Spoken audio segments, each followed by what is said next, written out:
If Russ is not part of the picture, then I am willing to join the Heat. This may be what LeBron is thinking privately. While the Heat are pursuing LeBron, they also want to sign Russell Westbrook, but Russ has also made his stance clear. According to Yahoo Sports, he would only join Miami if LeBron does not come. Both of them have learned their lesson the hard way. So what exactly was the bad blood between them back then? In the summer of 2021, the Los Angeles Lakers sent Kyle Kuzma, Kentavious Caldwell-Pope, Montrezl Harrell, and the number 22 pick in that year's draft to the Wizards for Russell Westbrook. That trade was strongly pushed by LeBron himself. He and Anthony Davis both believed the team needed to form a big three and keep chasing championships. But nobody expected that this partnership would end 18 months later with the two barely on speaking terms. And the fracture was so deep that even years after leaving the Lakers, Russ still carried resentment. The problem had been planted from day one. It was only buried under all the preseason hype. LeBron and Russ are both ball-dominant engines, but there's only one basketball. Russ is not a shooter either, so the big three looked clunky and uncomfortable on the court. In the 2021-22 season, the Lakers went 33-49, finished 11th in the West, and did not even make the play-in. Russ was turned into a scapegoat. He was mocked for having a $40 million albatross contract. He even received death threats. And from beginning to end, LeBron's public message was always the same. He wanted Russ to be himself, and he fully supported him. The spark for their conflict was the rumors around Kyrie Irving at the time. In the summer of 2022, Kyrie had only 1 year left on his contract with the Nets. He wanted an extension, but Brooklyn refused. Since joining Brooklyn, Kyrie had missed time and caused repeated controversy because of his refusal to take the COVID vaccine and his promotion of an anti-Semitic film on social media. The Nets were unwilling to give him a massive guaranteed contract, so Kyrie's name entered the trade conversation. Multiple media reports said the Lakers were his preferred destination, and LeBron wanted to reunite with him.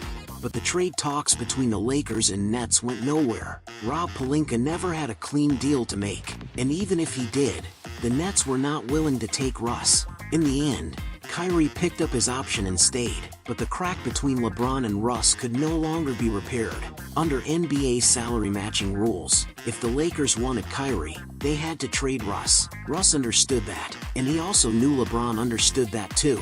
No matter what LeBron said in front of the cameras, Russ believed LeBron was pushing the team to move him. Brotherhood for the cameras, business behind closed doors. In mid-October 2022, during the Lakers' first home game of the new season, Russ went 0 for 11 from the field, and the Lakers lost to the Clippers again. After the game, a reporter asked him how he felt he played. Russ answered, "I gave it everything I had. That's all you can ask for." 3 days later, the Lakers hosted the Trailblazers and had a chance to get their first win of the season.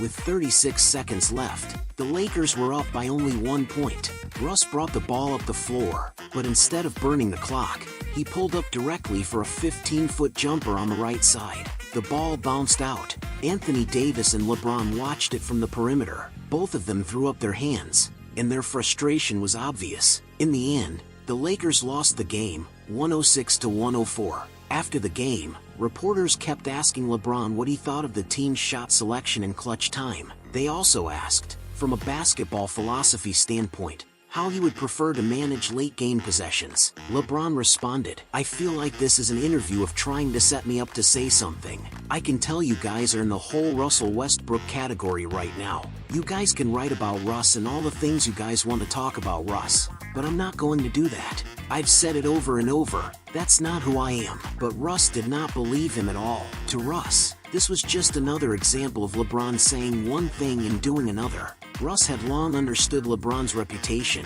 He had seen too many examples of LeBron carefully curating his image. LeBron claimed The Godfather was his favorite movie, but when a reporter asked him to recite one line from it, he could not answer. He once brought the autobiography of Malcolm X to a media session, but when asked what he had learned most from it, he stumbled through the answer. In Russ's eyes, that was the real LeBron, and he had had enough. The conflict exploded 2 days after the loss to Portland. The entire Lakers team gathered at the practice facility. Pelinka had invited Hollywood A-list star Will Smith to visit the team. At the time, they were watching film and reviewing the game against the Trailblazers. Darvin Ham was strict with the entire team. He pointed out, one by one, the mistakes that had led to their 0-3 start. After the film session ended, Pelinka came over and told the players that Smith had already toured the practice facility in Jeannie Buss' office. He was about to come meet them. When Pelinka and Ham left to go bring Smith in, LeBron, who was sitting in the middle row, suddenly stood up. He dropped one sentence, "You guys got this." Then he stormed out through the back door. "Damn, bro," AD said. Then he also got up and followed him out. Russ stood up next and asked, "So are we all leaving?" Patrick Beverley said, "We have to stay." Russ asked in confusion, "What do you mean?"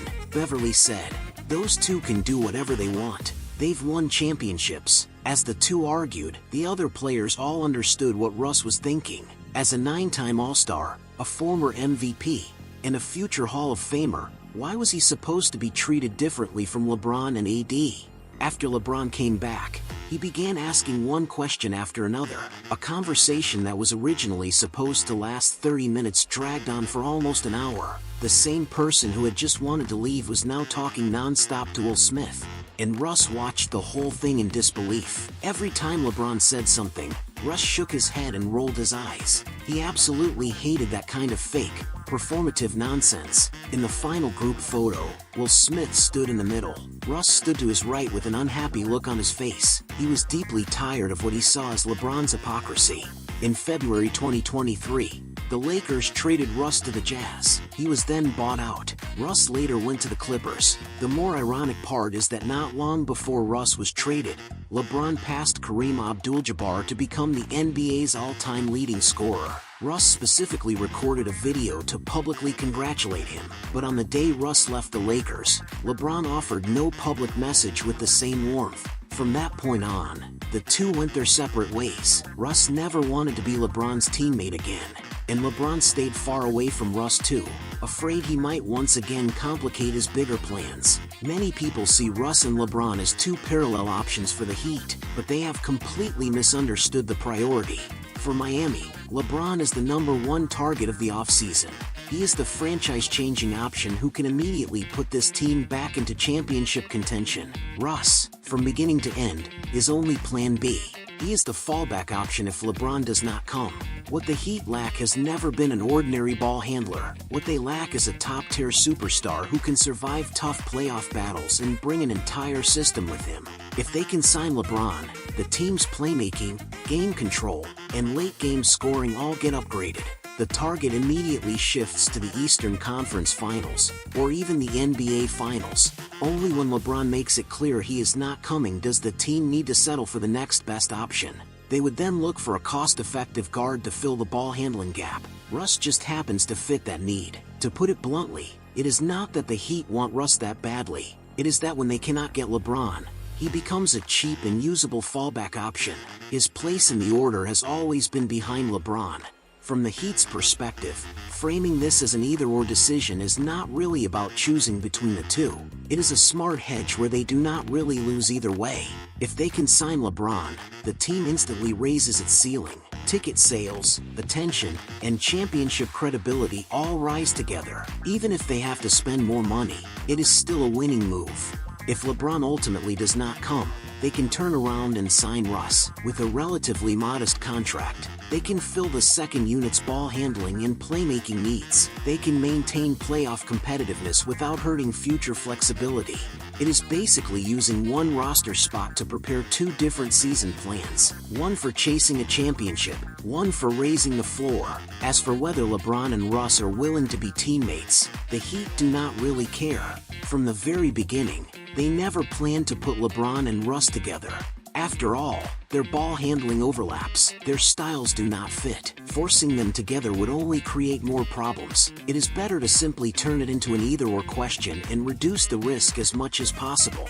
At the end of the day, this is the grown-up side of the NBA. How many grudges and emotions really survive roster math? It is all clear-eyed calculation of interests. LeBron is choosing the best landing spot for the final chapter of his career. Russ is avoiding the environment where he is most likely to become the scapegoat, and the Heat are calculating the most cost-effective roster move. On the surface, it looks like the next chapter of their personal feud, but in reality, it is an NBA chess match where everyone is getting what they need, and nobody is stupid.